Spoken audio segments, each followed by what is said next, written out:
21 വർഷത്തിനു മുമ്പ് കൂലിപ്പണിക്കാരനായ ഒരു വടകരക്കാരൻ ഫേസ്ബുക്കും വാട്സപ്പും ഇല്ലാത്ത കാലഘട്ടത്ത് മാപ്പിളപ്പാട്ടുകൾ കാസറ്റിലൂടെ ആസ്വദിക്കുമ്പോൾ നെഞ്ചിനുള്ളിൽ നീയാണ് എന്ന പാട്ടിന്റെ അമരക്കാരൻ താജുദ്ദീൻ വടകര നമ്മുടെ എല്ലാവരെയും സ്വന്തം. താജുക്ക, നമസ്കാരം.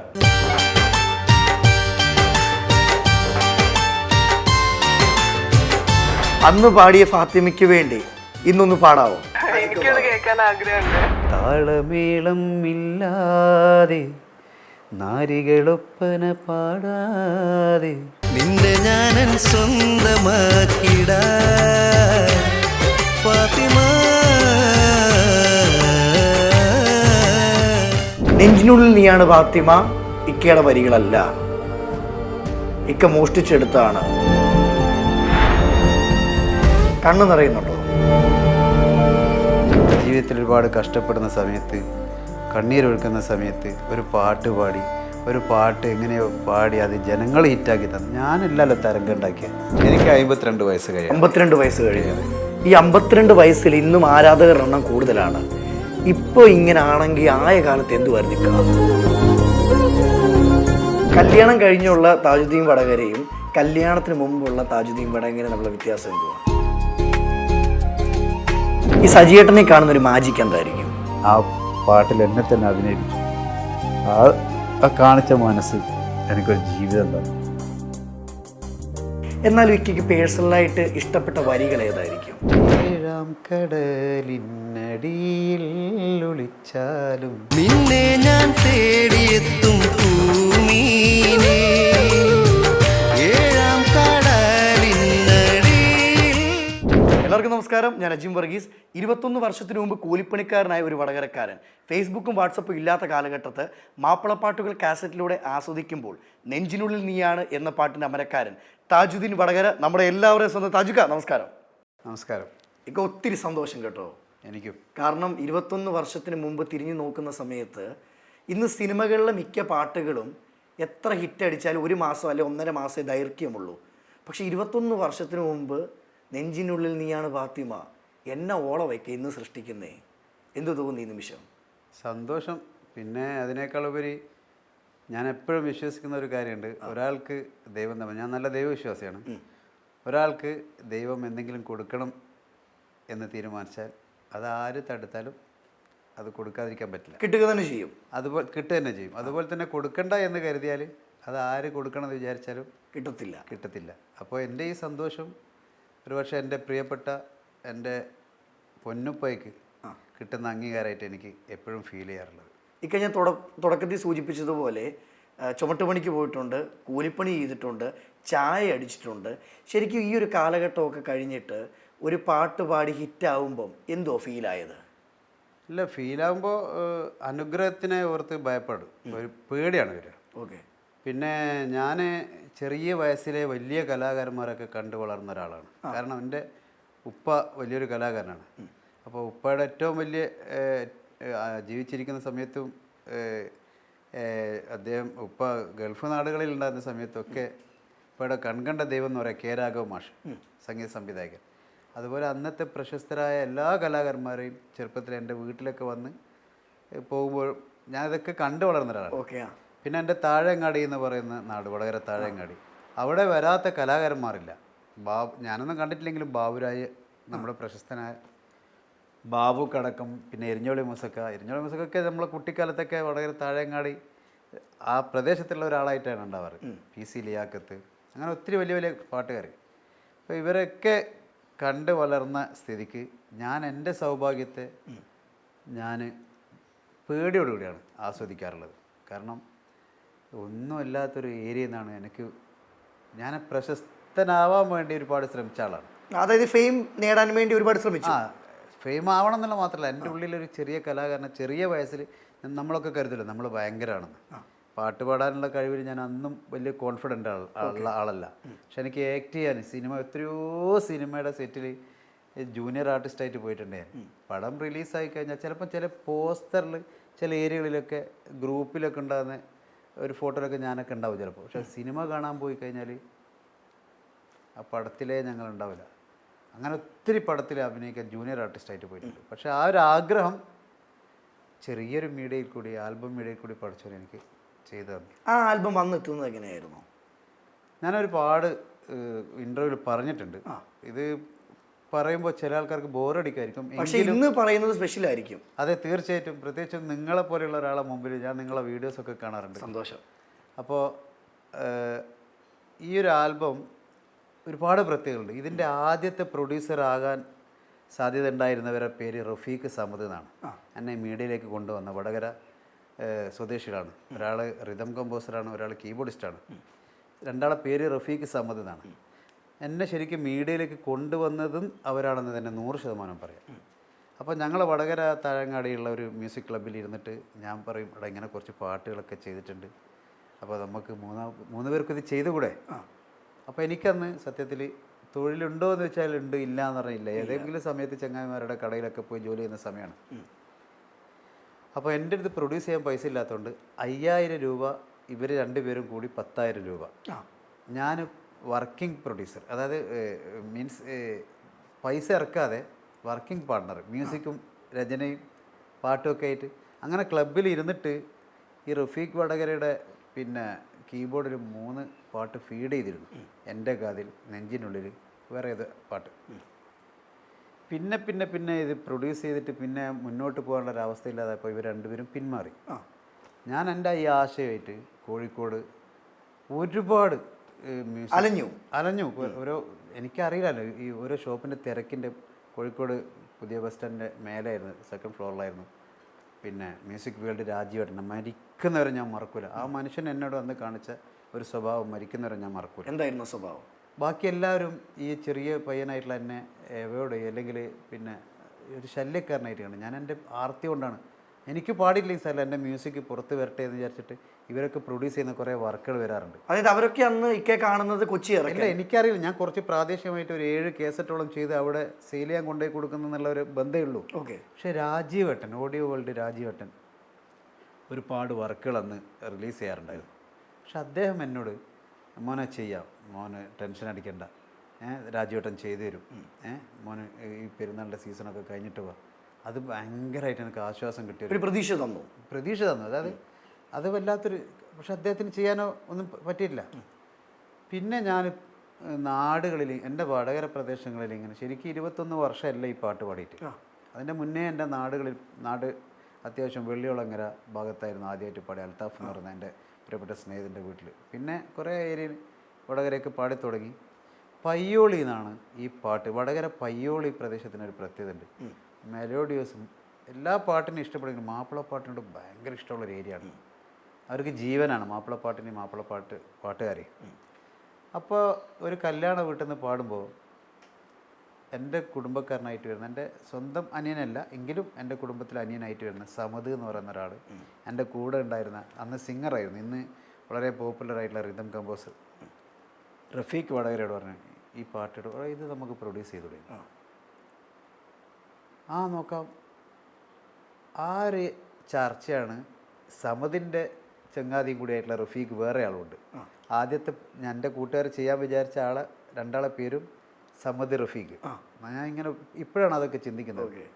അവർ ഈ വർക്കിൽ നിന്ന് പിന്മാറിയിട്ട് പിന്നെ വരുന്ന 2 പ്രൊഡ്യൂസർമാരുടെ പേരും സമദ് റഫീഖ്. അപ്പോൾ എനിക്കെന്തോ ഒരു കണക്ഷൻ പിന്നീട് തോന്നിയതാണ്. ഞാൻ പിന്നീട് ഇതൊക്കെ ഹിറ്റായതിൻ്റെ ശേഷം അങ്ങനെ ഈ റഫീഖ് വടകര ഉണ്ടല്ലോ, റിതം കമ്പോസർ റഫീഖ് നമ്മുടെ പ്രിയപ്പെട്ട അഫ്സൽ ഖാൻ്റെ ഫാമിലിയായിട്ടൊക്കെ നല്ല ബന്ധമാണ്. ബഹ്റൈനിൽ ഷംസൂക്കായിട്ട് അവരായിട്ടൊക്കെ നല്ല ബന്ധമാണ്.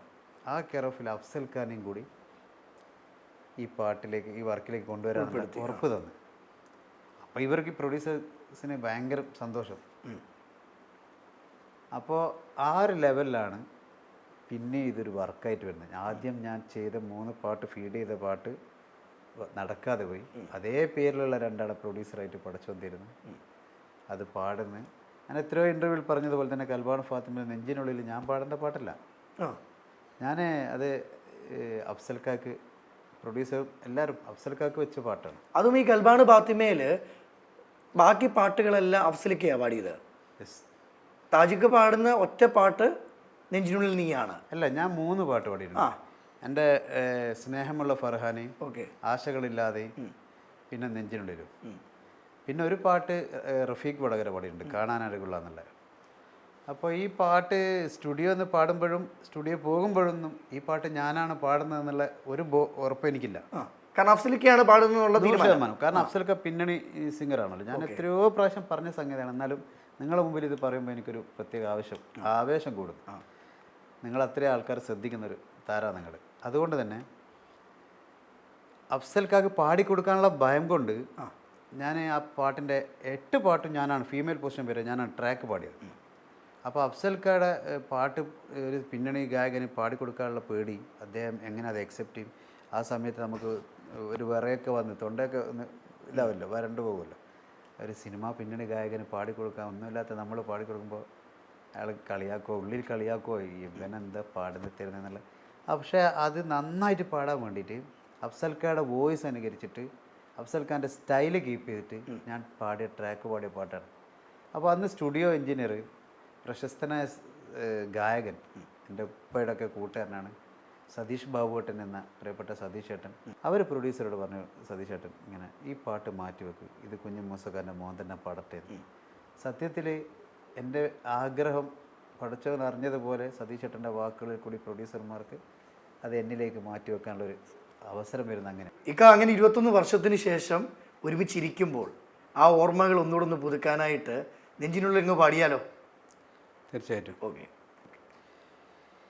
നെഞ്ചിനുള്ളിൽ നീയാണ്, കണ്ണിൻ മുന്നിൽ നീയാണ്, കണ്ണടച്ചാൽ നീയാണ് ഫാത്തിമ, ഫാത്തിമ.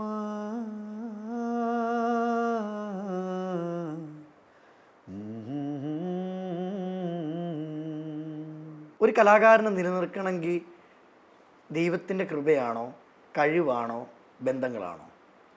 അല്ല, ഞാൻ നല്ല ദൈവവിശ്വാസിയാണ്. ഇത് മൂന്നും ചേർന്നതാണല്ലോ ദൈവം. കഴിവ് ദൈവം എന്ന് വിശ്വസിക്കുന്ന ആളാണ്. എൻ്റെ ഉള്ളിലുള്ള കഴിവ് പടച്ചോൻ കഴിവിൻ്റെ ഒരു അളവ് പോലെ. ഇപ്പം ഞാൻ പാടുന്നുണ്ട്, ദാസേട്ടനും പാടുന്നുണ്ട്, ഷെരീഫ് കയും പാടുന്നുണ്ട്, ഷാഫിയും പാടുന്നുണ്ട്, എല്ലാവരും ഷഹബാസ് ക പാടുന്നുണ്ട്. എല്ലാവർക്കും ഒരേ ശൈലിയാണോ? അല്ല. ഒരേ കഴിവാണോ? അല്ല. അപ്പോൾ ഓരോരുത്തരിലും ഓരോ അളവുകോലിൽ ദൈവം ഇരുന്നു. ഞാൻ അങ്ങനെ വിശ്വസിക്കുന്ന ആളാണ്. പിന്നെ ബന്ധങ്ങൾ, തീർച്ചയായിട്ടും ഒരു കലാകാരൻ്റെ വളർച്ചയ്ക്ക് ബന്ധങ്ങൾ നിർബന്ധമാണ്. ഞാൻ വലിയ കലാകാരനാണെന്നിട്ട് എൻ്റെ വീട്ടിൻ്റെ അകത്ത് ഇരുന്നിട്ട് കാര്യമില്ല. എന്നെ ചിലപ്പം പിക്ക് ചെയ്യാൻ, അല്ലെങ്കിൽ എന്നെ പ്രോത്സാഹിപ്പിക്കാൻ ഏറ്റവും വലിയ ബന്ധം ഓഡിയൻസ്. രണ്ടാമത് എനിക്ക് ചിലപ്പം എൻ്റെ ഉള്ളിലുള്ള കലാകാരനായിട്ടുള്ള എഴുത്തുകാരനെയോ സംഗീത സംവിധായകനെയോ പാട്ടുകാരനെ പുറത്തിറക്കാൻ, അത് കാണിച്ചു കൊടുക്കാൻ സാമ്പത്തികമായിട്ടുള്ള കഴിവുണ്ടായിരിക്കില്ല. അതിന് നല്ല ബന്ധങ്ങളാകുന്ന സുഹൃത്തുക്കൾ ചിലപ്പോൾ സഹായിക്കും. പിന്നെ ഭാഗ്യം എന്ന് പറയുന്നത്, ഞാൻ ഇവിടെ ഇരിക്കുന്നത്, ഞാൻ എപ്പോഴും പറയും ഫാത്തിമ എന്ന് പറയുന്ന ലോട്ടറി എനിക്ക് തന്നതാണ്. ഈ സൗന്ദര്യം നിലനിർത്തുന്നതിന് എന്തെങ്കിലും കാരണങ്ങളുണ്ടോ? സൗന്ദര്യം നിലനിർത്തുന്നതിന് കാരണമുണ്ടോ? ഞാൻ സൗന്ദര്യമുള്ള ആളാണോ? അയ്യോ, തീർച്ചയായിട്ടും. ആൽബങ്ങളുടെ ലാലേട്ടൻ എന്നറിയപ്പെടുന്നേ. അല്ല, എന്നെ സംബന്ധിച്ചിടത്തോളം നമ്മളൊക്കെ കാണുന്നത് എല്ലാവരും ഗ്ലാമർ പറയുന്നത് മമ്മൂക്കയെക്കുറിച്ച് അല്ലേ, ഈ 73 വയസ്സിലും. പക്ഷേ നിങ്ങൾ വെറുതെ ഒന്ന് FBയിലൊക്കെ എൻ്റെ ഉപ്പയുടെ ഫോട്ടോസ്, അല്ലെ എൻ്റെ ഉപ്പ അത്യാവശ്യം മില്ലേനിയം ഓഡിയോസിലൊക്കെ ചില ആൽബങ്ങളിലൊക്കെ എൻ്റെ കൂടെ ചേർന്നത്. എൻ്റെ ഉപ്പ 92ാമത്തെ വയസ്സിലാണ് മരിക്കുന്നത്. ആ മരിക്കുന്നതിൻ്റെ ഒരു വർഷം മുമ്പ് വരെ അദ്ദേഹം ആരോഗ്യപരമായിട്ട് 92 വയസ്സ് വരെ നടന്നാൽ, അദ്ദേഹത്തിൻ്റെ കൂടെ നടന്നാൽ പക്ഷേ എനിക്ക് അദ്ദേഹത്തെ ഫോളോ ചെയ്യാൻ പ്രയാസമാണ്, എത്തിപ്പെടാൻ പാടാ സത്യം. പിന്നെ വടകരയുള്ള ആരോടെങ്കിലും, വടകര ന്യൂ ഇന്ത്യ ഹോട്ടൽ എന്ന് പറയുന്ന അവരുടെ ഗ്യാങ് എല്ലാവരും ഒരു വൈകുന്നേരങ്ങളെ അവർ പഴയ കലാകാരന്മാരൊക്കെ നാടകത്തിൻ്റെയും സംഗീതത്തിൻ്റെയും എഴുത്തിൻ്റെയൊക്കെ ലോകത്തുള്ള ആൾക്കാരൊക്കെ അവിടെ കൂടുക വൈകുന്നേരം. അവിടെ ആ വയസ്സിൽ പോയി നിൽക്കുന്ന സമയത്തും ഫാദർ എവിടെയൊക്കെ ചിരിക്കുമ്പോൾ ഗ്ലൈസിങ്ങാണ്. പിന്നെ ലാസ്റ്റ് ഘട്ടങ്ങളിലാണ് രോഗിയായതിൻ്റെ ശേഷം പിന്നെ സ്കിന്നൊക്കെ മാറി. ഞാൻ കണ്ട ഏറ്റവും നല്ല ശരീരം നോക്കുന്ന, അല്ലെങ്കിൽ സൗന്ദര്യം ശ്രദ്ധിക്കുന്ന, അത്രയും ആരോഗ്യപരമായിട്ടുള്ള കാര്യങ്ങളെല്ലാം ശ്രദ്ധിക്കുന്ന ഒരാൾ എൻ്റെ ഉപ്പയാണ്, പൊന്നപ്പയാണ്. അപ്പോൾ അദ്ദേഹം ചുമട്ട് തൊഴിലാളിയായിരുന്നു വർഷങ്ങളോളം തലശ്ശേരി. പിന്നെ അവസാന കാലഘട്ടം വരെ ഏറ്റവും നല്ല ഭക്ഷണങ്ങളാണ് കഴിച്ചിരുന്നത്. അത്രയും ശ്രദ്ധിക്കും. അപ്പോൾ ഒരുപക്ഷെ ആ ബ്ലഡായിരിക്കാം എൻ്റെ ശരീരത്തിൽ, അല്ലേ? ഞാൻ എൻ്റെ ശരീരം ഒരു തരത്തിലും ശ്രദ്ധിക്കാത്ത, ഇപ്പോൾ വർഷങ്ങളായിട്ട് ശ്രദ്ധിക്കാത്ത എൻ്റെ നെഫ്സ് എന്നൊക്കെ പറയില്ല, മനസ്സ്, ശരീരം, ഇതിനെ എത്രത്തോളം ശ്രദ്ധിക്കാതെ ജീവിക്കാൻ പറ്റുന്നൊരു ജീവിതം ഉണ്ടായിരുന്നു. അത് എനിക്കങ്ങനെ ഉണ്ടായിരുന്നു വർഷങ്ങളോളം, കുറച്ച് വർഷങ്ങൾക്ക് മുമ്പ്. പക്ഷേ ഇപ്പോൾ ഒരു പരിധിവരെ ഭക്ഷണമൊക്കെ, തടിയൊക്കെ വല്ലാതെ ശ്രദ്ധിക്കും. 98 കിലോയിൽ നിന്ന് ഇപ്പോൾ 73 കിലോ എത്തിച്ചു. പിന്നെ ഡയറ്റിങ്. ഞാൻ പ്രായം ചോദിക്കുന്നില്ല, എന്തിരുന്നാലും പ്രായം പറയുന്നതിന് എന്താ, അല്ല പറയാവോ? എൻ്റെ 32 വയസ്സ് തുടങ്ങാൻ നേരത്താണ് ഞാൻ കൽബാണ് ഫാത്തിമ പാടിയത്. ഇന്ന് എത്ര പ്രായമുണ്ട്? എനിക്ക് 52 വയസ്സ് കഴിയും. 52 വയസ്സ് കഴിയും. ഈ 52 വയസ്സിൽ ഇന്നും ആരാധകരുടെ എണ്ണം കൂടുതലാണ്. ഇപ്പോൾ ഇങ്ങനെ ആണെങ്കിൽ ആയ കാലത്ത് എന്തുവായിരുന്നു നിൽക്കുക? അല്ല, എനിക്ക് അന്നത്തിനേക്കാളും കൂടുതൽ ഇന്നാണ് മോനെ. ആണോ? അന്ന് എനിക്ക് നമുക്ക് ഒരു തലത്തിൽ നിന്ന് ഒരു തലത്തിലേക്ക് പുതിയൊരു വല്ലാത്തൊരു വൈബായിട്ടുള്ള ഒരു ഏരിയയിലേക്ക് പഠിച്ചവൻ എത്തിച്ചത് വിജയം കൊണ്ട്. അന്ന് നമുക്ക് ഈ ഫോൺ കോൾ മാത്രമായിരുന്നു. അതെ, ഈ പറഞ്ഞ വാട്സപ്പ്, ഫേസ്ബുക്ക് വേറെ ഒന്നുമില്ല. അന്ന് നമുക്ക് ഓരോരുത്തരെ ബന്ധപ്പെടുന്നതിന് പരിമിതികളുണ്ട്, ഓരോരുത്തരെ അറ്റൻഡ് ചെയ്യുന്നതിന് പരിമിതികളുണ്ട്. ഇന്ന് നമുക്ക് ഒരാളെ നമ്മളെ കിട്ടിയില്ലെങ്കിൽ നമ്മൾ 3 മീഡിയയിൽ കൂടി, ഒന്നെങ്കിൽ വാട്സപ്പ്, അല്ലെ ഇൻസ്റ്റാഗ്രാം, അല്ലെ മെസ്സഞ്ചർ, എല്ലാത്തിലും കൂടി നമ്മൾ ആരെ ഫോളോ ചെയ്യുന്ന എല്ലാം കാര്യം നോക്കാം. അന്നത്തിനേക്കാളും കൂടുതൽ എനിക്ക് ബന്ധങ്ങളും പ്രോഗ്രാംസും കൂടുതൽ ഇന്നാണ്.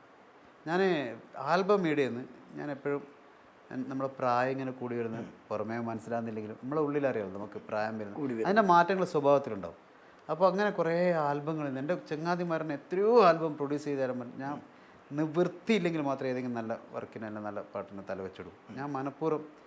അതുകൊണ്ട് എനിക്ക് കൽബാണ് ഫാത്തിമയുടെ മേലെ ആ പൊസിഷനിൽ നിന്നുകൊണ്ട് എനിക്കൊന്നും നേടാനില്ല. ഇനി കല്യാണം കഴിഞ്ഞുള്ള താജുദ്ദീൻ വടകരയും കല്യാണത്തിന് മുമ്പുള്ള താജുദ്ദീൻ വടകരയും തമ്മിലുള്ള വ്യത്യാസം എന്തുവാ?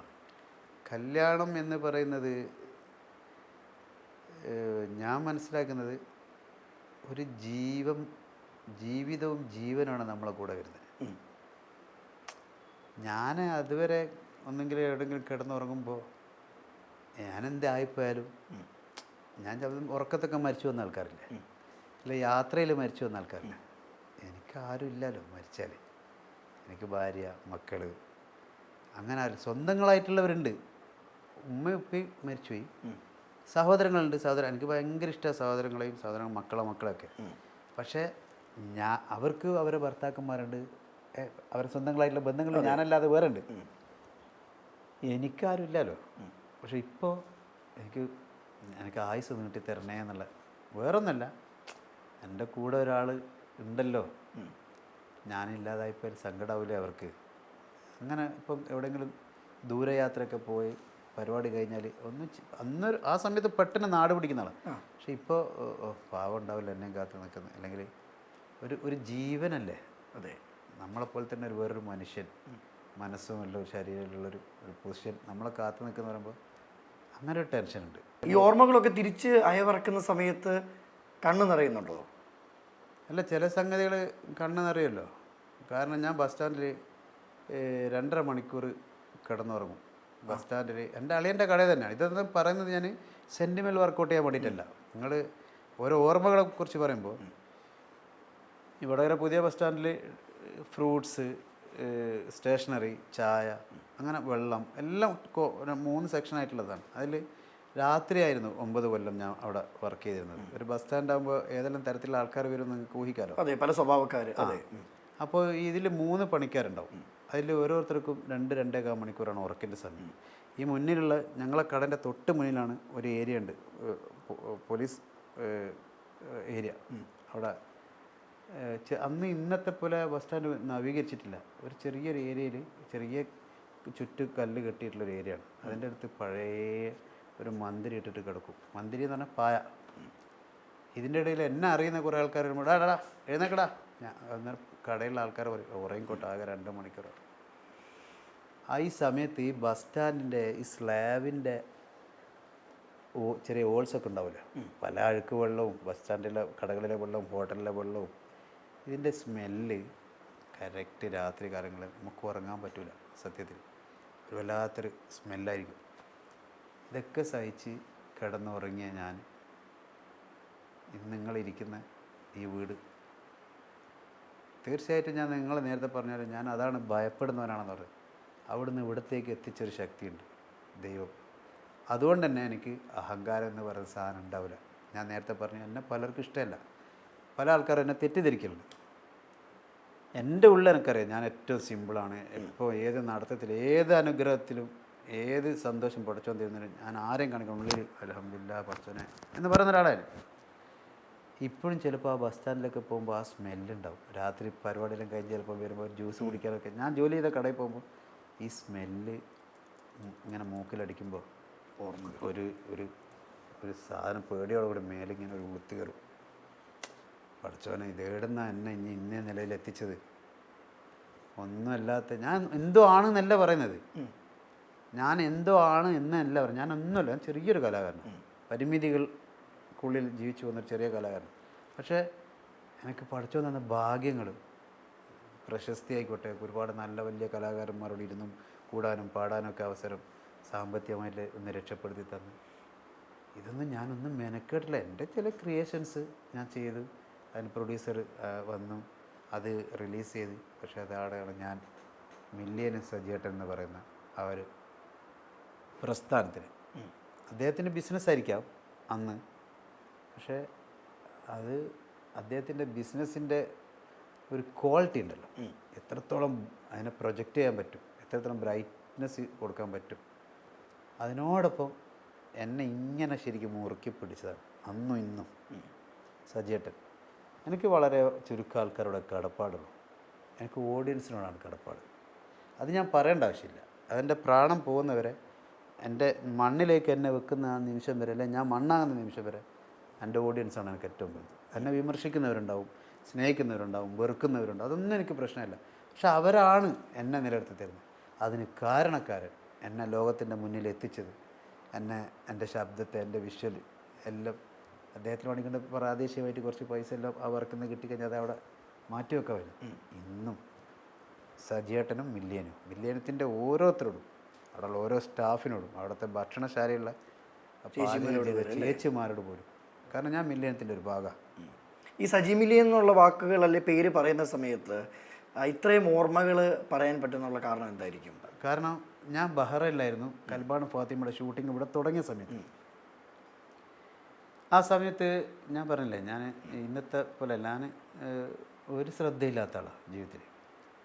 ഇതൊന്നോ രണ്ടോ വർഷം ഒരു 2-3 യാത്രകളും നാട്ടിൽ കുറച്ച് പേര്, പിന്നെ പൂമ്പാറ്റയെ പോലെ എവിടെയെങ്കിലും കൊഴിഞ്ഞ് വീണു അതവിടെ ഇല്ലാതാവും.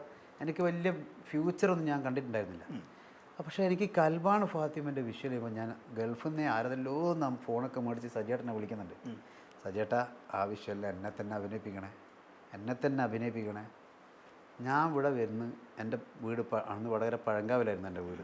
അവിടെ എത്തിയപ്പോൾ ക്ഷീണം കൊണ്ടും ഉറക്കുവിഞ്ഞ കൊണ്ടും യാത്രാക്ഷീണം കൊണ്ടും മറ്റുള്ള പല സംഗതികൾ കൊണ്ടും ഞാൻ ടയേർഡാണ്. ഒരു ജാതി എന്താ പറയുക, ഒരു മഞ്ഞ ഒരു വസ്തുവാണ് ഞാൻ അന്ന് ഛർദ്ദിച്ച വീട്ടിൽ നിന്ന്, അതായത് ടയേർഡായിട്ട്. അപ്പോൾ എൻ്റെ പെങ്ങളുണ്ട് റസിയ എന്ന് പറഞ്ഞു. അവൾക്ക് എന്താ അറിയാനാ ഈ ഷൂട്ടിങ്, കൽബാണ് ഫാത്തിമ, ഈ വിഷയമൊക്കെ നാളെ എൻ്റെ ജീവിതം മാറ്റിമറിക്കുന്നതെന്ന് അവൾക്കറിയില്ലല്ലോ. ഷൂട്ടിങ്ങിനൊന്നും പോകണ്ട, കിടന്നുറങ്ങിക്കോ. പക്ഷെ ഞാൻ ആ അവസ്ഥയിലും നേരെ കോഴിക്കോട് അറോറ, പിന്നെ അവിടെ ലോഡ്ജുണ്ട്, അറോറ അങ്ങനെ എന്താ പേര്, അവിടെ കിടന്ന്, അവിടെ റൂമിൽ പോയി, ഷൂട്ടിങ്ങിൻ്റെ ആൾക്കാരുണ്ട്, അവിടെ കിടന്ന് ഉറങ്ങിപ്പോയി. അവിടെ നിന്നാണ് വീണ്ടും എൻ്റെ നാട്ടിൽ പയ്യോളിയിലേക്ക് വന്നിട്ട് കൽബാണ് ഫാത്തിമൻ്റെ ഷൂട്ടിങ് തുടർന്ന് എന്നെ തന്നെ അഭിനയിപ്പിക്കുന്നത്. സജിയേട്ടന് എൻ്റെ ആ വാക്ക് തട്ടിക്കളയാമായിരുന്നു. അതെ, വേറെ എത്രയോ പേരെ വേണേ അഭിനയിപ്പിക്കാൻ. ഞാനൊന്നുമില്ലല്ലോ. അതെ, ഞാൻ പാടിയെന്നല്ലാതെ, ഞാൻ അതുപോലെ വിഷ്വൽ മീഡിയയിൽ ഞാനൊന്നുമില്ലല്ലോ. അതിൻ്റെ ഏതൊക്കെ ചെറിയ കൊച്ചു എന്തോ വർക്കിലൊക്കെ ചെയ്തിട്ടുണ്ടെന്ന് തോന്നുന്നു. പക്ഷേ എന്നേക്കാളും നല്ല എത്ര അഭിനയിക്കുന്ന താരങ്ങളെ വെച്ച് സജിയേട്ടന് ചെയ്യിക്കാം. പക്ഷെ എന്നെ കാത്തിരുന്ന് ആ പാട്ടിൽ എന്നെ തന്നെ അഭിനയിപ്പിച്ചു. ആ കാണിച്ച മനസ്സ് എനിക്കൊരു ജീവിതം തന്നു. ഈ സജിയേട്ടനെ കാണുന്ന ഒരു മാജിക് എന്തായിരിക്കും? സജിയേട്ടനെ കാണുന്ന മാജിക് ഞാൻ പറയുക, സജിയേട്ടൻ ഏറ്റവും വലിയ ദൈവത്തിന് ജാതിയും മതവും ഇല്ലാന്ന് വിശ്വസിക്കുന്നതാണ്. ദൈവത്തിന്, അതായത് ദൈവമല്ല എല്ലാവരെയും പഠിച്ചത്, ദൈവത്തിൻ്റെ സൃഷ്ടികളല്ലേ എല്ലാവരും. അതെ അല്ലേ? ഞാനിപ്പോൾ ഒരു മുസ്ലിമായി ജീവിക്കുന്നു, എന്നെ കൊണ്ടാവുന്ന പോലെ പെർഫെക്ഷൻ അതിൽ കാണിച്ച് ജീവിക്കാൻ ശ്രമിക്കുന്നു. മറ്റു മതക്കാരെയും എല്ലാവരെയും പഠിച്ചത് ദൈവമല്ലേ. അപ്പോൾ എല്ലാവരും കൂപ്പുന്ന ഒരാളായിരിക്കും. ഞാൻ പള്ളിയിൽ പോകുന്നു, മറ്റുള്ള മതക്കാർ അമ്പലത്തിൽ പോകുന്നു, ചെറിച്ച് പോകുന്നു അല്ലേ? എല്ലാവരും ഒരു പോയിന്റ് എവിടെയാ? ഒരു സാറ്റലൈറ്റ്, ഒരു പരാശക്തി. ഈ പരാശക്തിക്ക് ഇവരെല്ലാവരെയും തള്ളിക്കളയാൻ പറ്റും. അതെ, ഞാൻ വിശ്വസിക്കുന്നത് ആര് പ്രാർത്ഥിച്ചാലും പഠിച്ചോ കേൾക്കുമെന്നാണ് ഞാൻ വിശ്വസിക്കുന്നത്. ആ. അതുപോലെ സജിയേട്ടന് കലാകാരന്മാർ എല്ലാവരും ഒരുപോലെ. സജിയേട്ടനെ ഏറ്റവും കൂടുതൽ വേദനിപ്പിക്കുന്ന ആൾക്കാരുണ്ടാകാം കലാകാരന്മാരുടെ കൂട്ടത്തിൽ, അല്ലെങ്കിൽ വേറെ ഏതെങ്കിലും വിഭാഗത്തിൽ. പക്ഷെ സജിയേട്ടന് അവരോട് സ്ഥായിയായിട്ടുള്ള വെറുപ്പുണ്ടാവില്ല. സജിയേട്ടൻ ബിസിനസ്മാനാണ്. ആ വെറുപ്പ് പറഞ്ഞ ആളും നാളെ ഒരു ബിസിനസ്സിൻ്റെ ഒരു ആവശ്യമായിട്ട് ഒരു പുതിയ ക്രിയേഷനായിട്ട് സജിയേട്ടൻ എടുത്ത് ഇരിക്കുമോ എന്ന് പറയുമെന്ന് മാത്രമല്ല, അവരോട് അത്രയും ഡീപ്പായിട്ട് സംസാരിക്കും. മൂപ്പര് ബിസിനസ്. അതിൻ്റെ മേലെ അദ്ദേഹം നല്ല ഭക്തനാണ്. നല്ല ഭക്തനാണ്. ഒരു ഭക്തന് ഒരു മോശക്കാരനാകാൻ പറ്റും? എൻ്റെ അഭിപ്രായത്തിൽ പറ്റൂല. ഇല്ല. ഒരു നല്ലൊരു ഭക്തന്, ഒരു ഭഗവാനെ പേടിയുള്ള, ഒരു അള്ളാഹുവിനെ പേടിയുള്ള, അല്ലെങ്കിൽ പടച്ചോൻ തന്നെ, ചുരുക്കി പടച്ചോനെ പേടിയുള്ള ഒരാൾക്ക് ഒരു മോശക്കാരനാകാൻ പറ്റുമെന്ന് എനിക്ക് തോന്നില്ല. അതുകൊണ്ട് തന്നെ സജിയേട്ടൻ ഒരു പ്രഭയാണ് ഞങ്ങൾ കലാകാരന്മാർക്ക്. അദ്ദേഹത്തിൻ്റെ ബിസിനസ്സായിരിക്കാം, എങ്കിലും എല്ലാവരും ചേർത്ത് പിടിക്കും. അതാണ് ഭയങ്കര ഒരു സജിയേട്ടനെ കണ്ടാൽ തന്നെ അധികമൊന്നും സംസാരിക്കുന്നില്ല. പിന്നെ സജിയേട്ടനുള്ള ഏറ്റവും വലിയ ഇഷ്ടം മുഖത്ത് നോക്കിയിട്ട്, എന്നോടാണ്, മറ്റുള്ളവരോട് എന്താണെന്നല്ല, മുഖത്ത് നോക്കിയിട്ട് എൻ്റെ പോരായ്മകൾ ചൂണ്ടിക്കാണിക്കും. അത് നീ എന്താടാ കാട്ടുന്നതെന്ന് ചോദിക്കും, നീ എന്താ അത് ചെയ്തതെന്ന് ചോദിക്കും, നീ ഇങ്ങനെ ചെയ്യും, അത് കൊള്ളാം, അത് കൊള്ളില്ല കേട്ടോ. നമ്മളെ സുഖിപ്പിക്കുന്ന അറിയില്ല മൂപ്പർക്ക്. പറയണത് മുഖത്ത് നോക്കി പറയും. കറക്റ്റ്. എന്നെ പ്രത്യേകിച്ചും മീഡിയയുടെ ഒരു പിതാവാണ്. നമ്മൾ ഉപ്പാറ അല്ലെ ഉമ്മമാരെ അല്ലെ നമ്മൾ ബഹുമാനിക്കുന്ന പോലെ നമുക്ക് ചിലപ്പോൾ ഇഷ്ടക്കേടെല്ലാം തോന്നാലും പറയും മാതാപിതാക്കൾ, എന്നാലും നമ്മൾ അവരോട് എതിർക്കുമോ? ഇല്ല. അതാണ് എനിക്ക് എൻ്റെ മീഡിയയിലെ സജിയേട്ടൻ. ഇക്കയുടെ കമൻറ്റ് ബോക്സിൽ എൻ്റെ ശ്രദ്ധയിൽപ്പെട്ടൊരു കമൻ്റ് ഉണ്ട്. ഇക്ക ഒരു പക്ഷെ കണ്ടു കാണുമായിരിക്കും. നെഞ്ചിനുള്ളിൽ നീയാണ് ഫാത്തിമ ഇക്കയുടെ വരികളല്ല, ഇക്ക മോഷ്ടിച്ചെടുത്താണ്. മോഷ്ടിച്ചെടുത്ത ദുഷ്ടനോട് ഞങ്ങൾക്ക് വിരോധമാണ് എന്ന് പറഞ്ഞവനോട് ഈ നിമിഷം എന്തെങ്കിലും പറയാനുണ്ടോ? എന്ത് പറയാൻ? അങ്ങനെ ആരൊക്കെ എന്തൊക്കെ പറയും. ജീവിതത്തിൽ ഒരുപാട് കഷ്ടപ്പെടുന്ന സമയത്ത്, കണ്ണീരൊഴുക്കുന്ന സമയത്ത് ഒരു പാട്ട് പാടി, ഒരു പാട്ട് എങ്ങനെയോ പാടി അത് ജനങ്ങൾ ഹിറ്റാക്കി തന്നു. ഞാനല്ലല്ലോ തരംഗം ഉണ്ടാക്കിയത്. താജുദ്ദീൻ വടകര തരംഗം ഉണ്ടാക്കുന്ന ആളാണെങ്കിൽ ദിവസം ഉണ്ടായിക്കൂടെ അജിബായി? അത് ജനങ്ങളല്ലേ സ്വീകരിച്ചിട്ട് എനിക്കൊരു ജീവിതം തന്നെ. ഈ പഴയ ഫാത്തിമയെ പിന്നീട് വർഷങ്ങൾക്ക് ശേഷം കാണുകയുണ്ടായോ? ഈ ഇൻ്റർവ്യൂ നമുക്ക് വേണ്ടി ഒന്ന് വിളിക്കാവോ? കിട്ടുകയാണെങ്കിൽ തീർച്ചയായിട്ടും സംസാരിക്കാം. എന്നാ ഒന്ന് വിളിച്ചു നോക്ക്. അങ്ങനെ എല്ലാവരും നെഞ്ചിലേറ്റിയ ഇക്കയുടെ കൂടെ അഭിനയിച്ച് നമ്മുടെ എല്ലാവരുടെയും ഫാത്തിമ അല്ലേ? Hello Winnie. പിന്നെ ഞാൻ മില്ലേനിയത്തിൻ്റെ ഒരു ടീം നമ്മളെല്ലാവരും ഉണ്ട് മില്ലേനിയത്തിൻ്റെ. അവർ വീട്ടിൽ വന്നിട്ട് ഒരു ഇൻ്റർവ്യൂവിലാണുള്ളത്. ഇൻ്റർവ്യൂ ചെയ്തുകൊണ്ടിരിക്കുന്നത് അജിൻ. അപ്പോൾ ഈ വിശേഷം നിന്നെ കുറിച്ച് ചോദിച്ചപ്പോൾ ഞാൻ പറഞ്ഞു പുതിയ നമ്പർ എൻ്റെ അടുത്ത് ഞാൻ വിളിച്ച് നോക്കട്ടെ എന്ന് പറഞ്ഞു. ഹലോ ഹലോ ഫാത്തിമ, നമസ്കാരം. നമസ്കാരം. ഒത്തിരി സന്തോഷം കേട്ടോ. കാരണം ഞങ്ങളുടെയൊക്കെ കുട്ടിക്കാലത്ത് എങ്ങനെ പ്രണയിക്കണം എന്നൊക്കെ ഞങ്ങളെ കാണിച്ചു തന്ന രണ്ട് വ്യക്തികളാ. എനിക്ക് ഒത്തിരി സന്തോഷം മില്ലേനിയത്തിന്റെ ഈ ഒരു ടീമിന്റെ കൂടെ അതിന്റെ ആ ഒരു സക്സസിന്റെ പാട്ടാവാൻ കഴിഞ്ഞതില്. ഇത്രയും വർഷങ്ങൾ കഴിഞ്ഞിട്ടും ആ ഒരു സന്തോഷം ഇപ്പോഴും എല്ലാരും ആഘോഷിച്ചുകൊണ്ടിരിക്കുകയാണല്ലോ. അതില് ഞാനും വളരെ ഹാപ്പിയാണ്. നമ്മള് ഇത്രയും വലിയ കലാകാരന്മാർ ഇതിന്റെ അണിയറയിൽ പ്രവർത്തിച്ച ഇപ്പം മില്ലേനിയം സജിക്കാണെങ്കിലും താജുക്കാണെങ്കിലും അവരോടായിട്ടൊന്നും ഒരിക്കലും കമ്പയർ ചെയ്യാൻ പറ്റാത്ത ഒരാളാണ് ഞാൻ. പക്ഷെ എന്നാലും അവരുടെ കൂടെ എനിക്ക് ചെയ്യാൻ പറ്റി എന്നുള്ളത് എനിക്ക് എപ്പോഴും പ്രൗഡ് ആയിട്ടുള്ള ഒരു ഫീലിംഗ് ആണ് എപ്പോഴും തരുന്നത്. I am so happy for that. Fathima ഇപ്പൊ 21 വർഷം കഴിഞ്ഞിരിക്കുകയാണ്. എപ്പോഴെങ്കിലും അന്ന് അഭിനയിക്കുന്ന സമയത്ത് ഫാത്തിമ ചിന്തിച്ചിരുന്നോ ഈ 2025 ആളുകൾ ഇത് ഏറ്റെടുക്കുമെന്ന്? ഒരിക്കലും ചിന്തിച്ചിട്ടില്ല, ഒരിക്കലും. ഈവൻ ആ ഒരു ടൈമിൽ പോലും ഞാൻ ഇതിനെ കുറിച്ച് ഒട്ടും അവെയർ ആയിരുന്നില്ല. ഇത്രയും വളരെ ഹിറ്റ് ആയിട്ടുള്ള ഒരു സോങ്ങിലാണ് ഞാൻ അഭിനയിക്കുന്നത്. ഇത് ഇത്രയും ആഫ്റ്റർ 20 years 25 years ആൾക്കാർ ഇത്രയും വലിയ കാര്യമായിട്ട് ഇത് ഏറ്റെടുക്കുന്നോ, ജനഹൃദയങ്ങളിൽ ഇത് നിൽക്കുന്നോ, ഒരിക്കലും ഞാൻ സ്വപ്നത്തിൽ പോലും വിചാരിക്കാത്തൊരു കാര്യമാണ്. ഞങ്ങൾക്ക് ഒത്തിരി സന്തോഷം. അപ്പം ഇനി നമ്മൾ ഒരുമിച്ചിരിക്കണം കേട്ടോ. ഫാത്തിമയും താജിക്കും ഞാനും നമുക്ക് ഒരുമിച്ചിരിക്കണം. ഒരുപാട് വിശേഷങ്ങൾ പറയാനുണ്ട്. തീർച്ചയായിട്ടും തീർച്ചയായിട്ടും അതിനുള്ളൊരു ഒരു അവസരം ദൈവം ഉണ്ടാക്കി തരട്ടെ. തീർച്ചയായിട്ടും ഈ കടയിൽ കൊടുക്കാം. ഫോൺ വെക്കുന്നതിന് മുമ്പേ ഞങ്ങൾ പ്രേക്ഷകരുടെ റിക്വസ്റ്റ് ആണ്, അന്ന് പാടിയ ഫാത്തിമയ്ക്ക് വേണ്ടി ഇന്നൊന്ന് പാടാവോ? അപ്പോൾ എന്തായാലും വിന്നിക്ക് വേണ്ടി ഞാൻ 4 വരി പാടണം എന്നാണ് പറയുന്നത്. ഞങ്ങളുടെ ഫാത്തിമയ്ക്ക് വേണ്ടി താജിക്ക പാടും. കേൾക്കാൻ ആഗ്രഹമുണ്ട്.